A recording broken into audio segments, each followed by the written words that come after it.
Most people think the hard part is leaving India, packing your life into two suitcases, saying goodbye at the airport. But when you look closer, something surprising appears. The hard part is coming back, not the flight, not the paperwork, the first 30 days, because nobody prepares you for them. So let us do something different today. Let me put you inside those 30 days. You, 40-something, 10 years in America, a good job, a quiet street, a car in the driveway, and one morning you decided to come home. Not because the numbers said so, because your heart did. Day one, landing. Day one. The plane doors open, and the air hits you. Warm, thick, smelling of rain and dust, and something frying. You smile. You are home. Then you step out of the airport, and 100 voices call out at once. Taxi, sir. Taxi?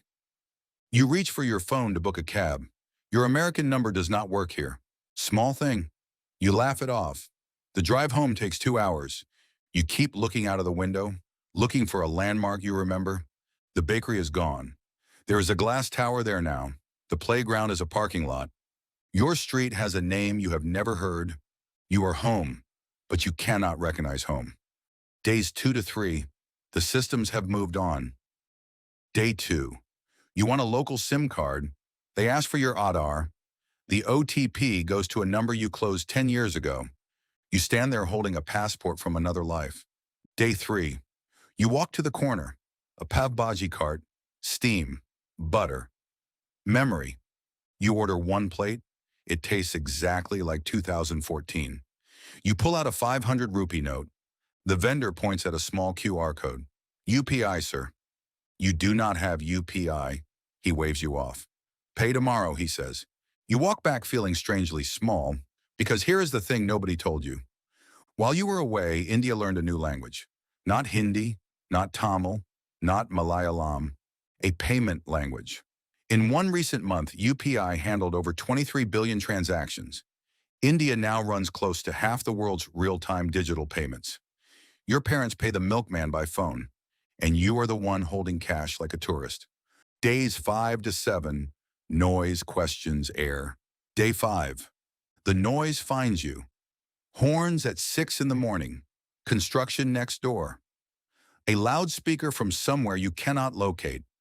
In America, silence was free. Here, silence has to be negotiated. Day 6, relatives arrive, all of them. And the questions begin. How much were you earning there? Why did you come back? Did something go wrong? Is everything okay at home? You try to explain. They do not get it, because nobody believes you left America on purpose. Day 7, you open the balcony door for fresh air and close it again.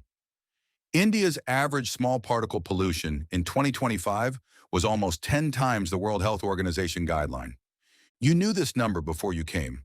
Knowing a number and breathing it are different things. And this is where the doubt starts. Days 9 to 14, paperwork and the low point. Day 9, the paperwork begins. Your foreign bank account cannot stay a foreign bank account. Under India's foreign exchange rules, once you return to settle, it has to change. Bank, queue, form, photocopy, come back tomorrow. Day 10, come back tomorrow. Day 11, a different counter, a different tomorrow. You start comparing everything. In America, this took 4 minutes online. In America, the road had lines. In America, nobody asked my salary. And comparison is a quiet poison. Day 13, your driving license needs renewal.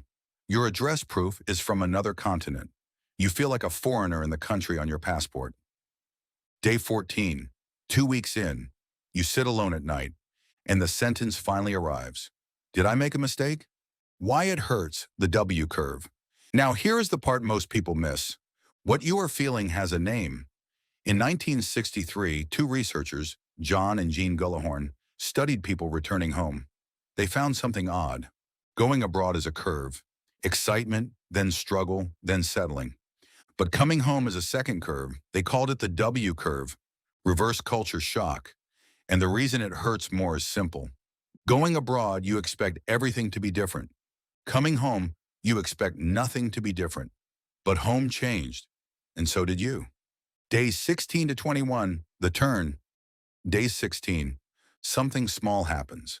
The vegetable seller remembers your face. She asks about your mother's knee. You did not tell her. She just knows. Day 17. You finally get UPI working. You pay the Pav Baji man his 40 rupees. He grins like you have won something. Day 18. Your child comes home with 3 new friends. No play date, no calendar, no scheduling. They just knocked on the door. Day 19. Your mother has a fever. You get a doctor's appointment the same afternoon. It costs less than a coffee in Seattle. Day 20. You notice you have not cooked in 4 days. Someone always brings food. Day 21. A power cut. 10 minutes. The whole street steps outside and talks. In 10 years abroad, you never once met your neighbor's father. Here, you know his blood pressure readings. Days 23 to 26, sound becomes conversation. And slowly the noise starts sounding different. Not chaos. Conversation. The horn is not anger. It is I am here. The nosy question is clumsy. But it is care wearing bad clothes. Day 23. You take an evening walk without headphones. Temple bells. A cricket match on a narrow lane. Someone's television. Someone's laughter. 100 small human sounds. In America, your walks were beautiful and silent. Here, your walk is ugly and full of people. And for the first time, you prefer this one. Day 24. You realize you have not checked your calendar all day. Nothing needed scheduling. Day 25. Your father asks you to sit with him on the terrace. No agenda, no plan, just sitting. You spent 10 years video calling this man, 20 minutes at a time, on a screen. Now he is beside you, and there is no call ended. Day 26. You find out something practical. India gives returning Indians a transition status called RNOR. For 2, sometimes 3 financial years, most of your foreign income stays outside Indian tax. A small door the law keeps open for people coming home. It does not fix everything, but it buys you time to breathe. Days 27 to 29, belonging. Day 27. A festival begins on your street. Lights, drums, too much sound, too many people. Someone hands you a plate of food you did not ask for. You do not know their name. It does not matter. Day 28. Your daughter says a full sentence in your mother tongue. She learned it from the watchman's son. 10 years of weekend language classes could not do that. 1 month of playing outside did. Day 29. You catch yourself doing something new. You stop comparing. You stop saying in America. Not because America was bad. It gave you a career, safety, discipline, a good 10 years. But because you finally stopped living in 2 places at once. And that is when a country becomes home again. Day 30. Nothing solved, everything moved. Day 30. Morning, tea, the same noisy street. Nothing has been solved. The air is still bad. The traffic is still traffic. The paperwork is still waiting. But something inside you has quietly moved. Because here is the thing about this decision. It was never a logical one. If you make a spreadsheet, America usually wins. Cleaner air, better roads, faster systems, bigger salary. So why do people still come back? Harvard has been running a study for almost 90 years, following the same families since 1938, trying to find what actually makes a life good. Not the richest, not the most successful, the happiest and healthiest. And the answer they keep returning to is not money. It is the quality of your close relationships, warmth, trust, people who show up. Now think about what you gave up, and think about what you got back. You lost convenience. You gained company. You lost silence. You gained belonging. You lost efficiency. You gained your parents' remaining years. And you cannot put that in a spreadsheet. Let me be honest with you, though. The next 30 days will not be easy either. Schools will frustrate you. Work culture may frustrate you more.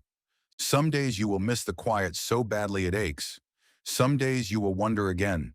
Thousands of Indians make the same journey every year, and not all of them stay. That is the truth. Not a slogan, but here is what changes after 30 days. You stop being a visitor in your own life. You stop measuring India against a memory. You start living in the India that actually exists. Messy, loud, warm, alive, full of people who will ask you rude questions and then bring you soup when you are sick. On day 1, you could not recognize your street. On day 30, 3 shopkeepers know your name. That is not a small thing. That is the whole thing. Home was never a place that stayed the same. Home is a place that lets you come back and change with it. And 30 days is not the end of the story. It is only the point where you stop apologizing for the choice. So tell me something. If you moved back, what was the exact moment India felt like home again? And if you are still deciding, what is the one thing holding you back? Tell me in the comments.